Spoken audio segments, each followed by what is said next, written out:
ಕಳೆದ ಹಲವಾರು ವರ್ಷಗಳಿಂದ ಸೂರು ಇಲ್ಲದೆ ಅಕ್ರಮವಾಗಿ ಮನೆಗಳಲ್ಲಿ ವಾಸ ಮಾಡುವ ಸುಮಾರು ವಸತಿ ರಹಿತರಿಗೆ ಇಂದು ಉಪವಿಭಾಗಾಧಿಕಾರಿಗಳ ವಸತಿ ನಿವೇಶನದ ಹಕ್ಕುಪತ್ರ ನೀಡುವ ಮೂಲಕ ನಿವೇಶನದ ಮಾಲೀಕರನ್ನಾಗಿ ಮಾಡಿದ್ದಾರೆ. ಚಳ್ಳಕೆರೆ ತಾಲೂಕಿನ ತೋಡ್ಲಾರಹಟ್ಟಿ, ರಾಮಜಿಹಟ್ಟಿ ಹೀಗೆ ತಾಲೂಕಿನ ಸುಮಾರು ಮಜಿರಿ ಗ್ರಾಮಗಳು ಹಾಗೂ ಇತರೆ ಹಟ್ಟಿಗಳನ್ನ ಕಂದಾಯ ಇಲಾಖೆ ಗುರುತಿಸಿ ಹಕ್ಕುಪತ್ರಗಳನ್ನ ನೀಡಲು ಫಲಾನುಭವಿಗಳನ್ನ ಪರಿಶೀಲನೆ ನಡೆಸಿದ್ದಾರೆ.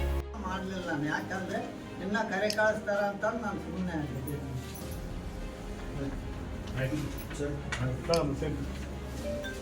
ಅದಕ್ಕೆ ತಿರುಗ ಅದು ಇಲ್ಲ ಇದಿಲ್ಲ ಅದು ಬರ್ಬೇಕು ಇದು ಬರ್ಬೇಕಾದ್ರೆ ಮತ್ತೆ ಅವರು ರಕ್ತ ಆಗಿದ್ದಾರೆ. ಮತ್ತೆ ರಕ್ತ ಪ್ರಕಾರ ಮತ್ತೆ ನಾವೆಲ್ಲಿಗೆ ಹೋಗ್ಬೇಕು ಸರ್? ತಿರುಗ ಅದು ಯಾವ್ದಾನ ತಪ್ಪಾದ್ರೆ ಮತ್ತೆ ಇದೇನು ಮಾಡಲೇಬೇಕಲ್ಲ ಸಂಗತಿ.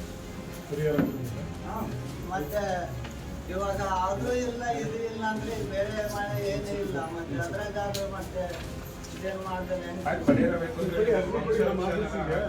ಹಾಕಿ ಕೊಡಿ, ಮುಂಚೆ ಹಾಕಿ ನೀವು ಇದು ಕೊಡಿ, ಅರ್ಜಿ ಕೊಡಿ, ತಾಲೂಕು ಆಫೀಸಿಗೆ ಒಂದು ಫಾರ್ಮೆಟಲ್ಲಿ ಕೊಡಬೇಕು. ಕೊಡಿ ಆಮೇಲೆ ಸರ್ಕಾರದ ಏನು ಪರಿಹಾರ ಬರುತ್ತೆ ಫಾರ್ಮೆಟಲ್ಲಿ ಅರ್ಜಿ ಹಾಕಿದ್ರೆ ಕೊಡ್ತೀವಿ. ಅದು ಆದರೆ ಈಗ ಹಕ್ಕುಪತ್ರಗಳು ಕೊಡೋದನ್ನ ಎಷ್ಟು ಜನ ಏನಿದ್ದಾರೆ ಅವ್ರಿಗೆ ಕೊಡ್ತಾ ಇದ್ದೀವಿ.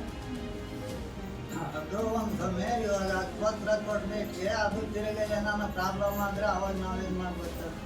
ಏನು ಹಕ್ಕುಪತ್ರ ಪ್ರಾಬ್ಲಮ್? ಅದೇ ಮತ್ತೆ ಯಾವ್ದನ್ನ ಅದು ಮತ್ತೆ ಅವ್ರು ಬೇಕು ಇವ್ರು ಬೇಕಂದ್ರೆ ಅವ್ರು ದತ್ತಾಗಿದ್ದಾರೆ.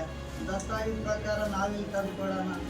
ಅಲ್ಲ, ಈಗ ಯಾರು ಮನೆ ಕಟ್ಟಿದ್ದಾರೆ ಅವ್ರ ಮನೇಲಿ ವಾಸ ಇರ್ತಾರಲ್ಲ, ಆ ಮನೇಲಿ ವಾಸ ಇರ್ತಕ್ಕಂಥ ಯಜಮಾನ ಅಥವಾ ಯಜಮಾನಿ ನೀವು ಯಾರಿಗೆ ಕೊಡ್ತೀರೋ ಅವ್ರದ್ದು ಹಕ್ಕುಪತ್ರ ಕೊಡ್ತೀವಿ.